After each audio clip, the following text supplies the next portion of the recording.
I don't do this often enough. Sit outside by the trees, listen to the leaves in the wind, listen for bird song.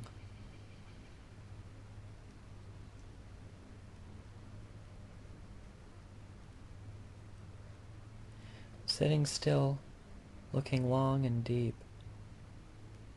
So why do I never do it? So much go, go, go.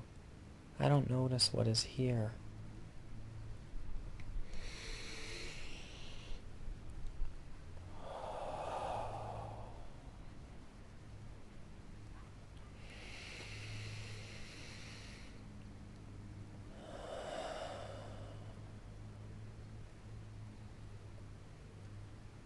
That's better. This spot reminds me of the ocean, relaxing on the beach. I can stare for hours at the surf.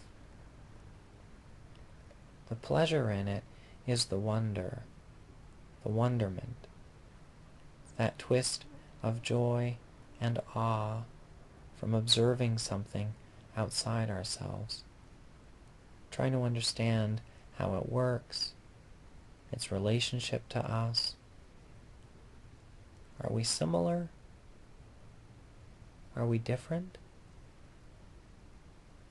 How does this thing work? What drives it? Does it have reason?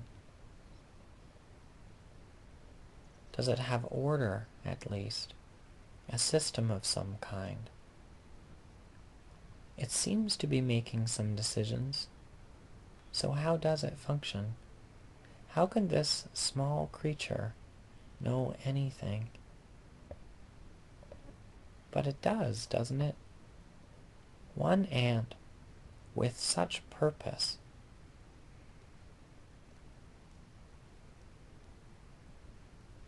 When you watch a thing long enough, you start to be something other than yourself. Something more real, maybe. We pour our minds like invisible liquid into the lives we're witnessing.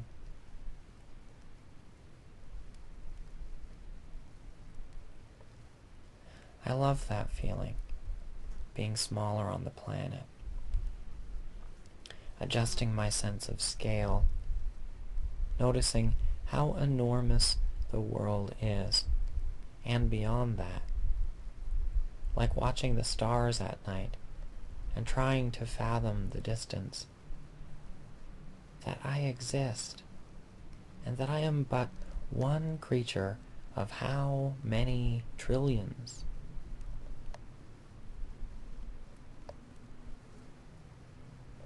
It's odd, isn't it, that we don't feel insignificant, that we aren't meaningless, given how many other living things there are, uncountable, just in the park, an unknowable number,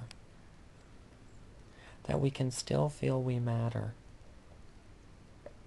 It's the very largeness, I think, the scope, that makes us significant, that we're part of a wildly complicated puzzle, that there is life, and we are living, that we are a part of this experience. We matter, for we are alive. You can see it in his speed.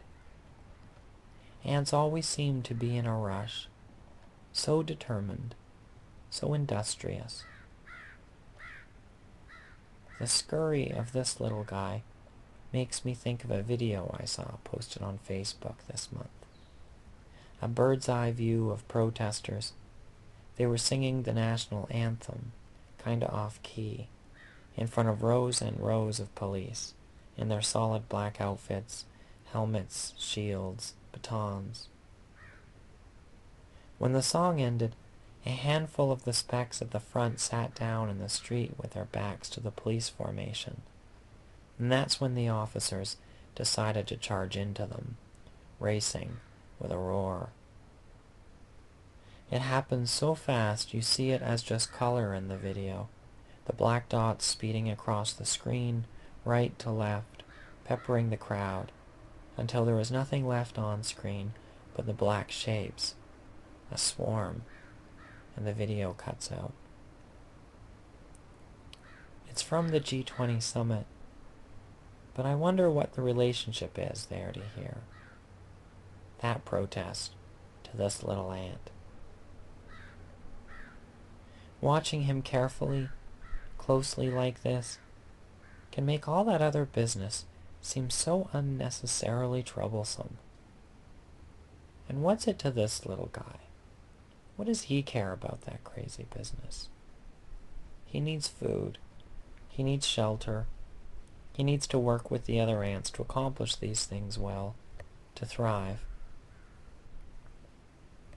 Most ants work for their family members in the thousands as community, gathering food back to the nest, building that nest, rearing the larvae, so that their DNA can flourish.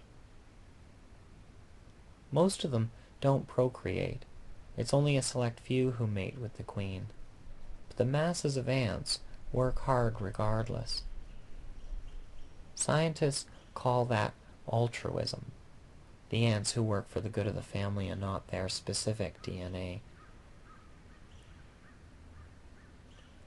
In the southern European coastline, there's a super colony covering 6,000 kilometers, where the ants in that massive landscape swap out family members. They all seem to work back and forth without allegiance to family line, with little hostility for the other colonies nearby, because the genetic diversity of their peers is so great, they seem to no longer differentiate between family and non-family. And here we are, with one little example before us. He's so small, so much tinier than us. And we're so tiny to the planet, and the planet's so tiny in the solar system, our solar system in the universe. It is so complicated that sometimes it seems impossible to even walk for the damage that I might do. That my every step is a hazard to something, to many things. How do we move through the world without harm? An overwhelming prospect to do no harm.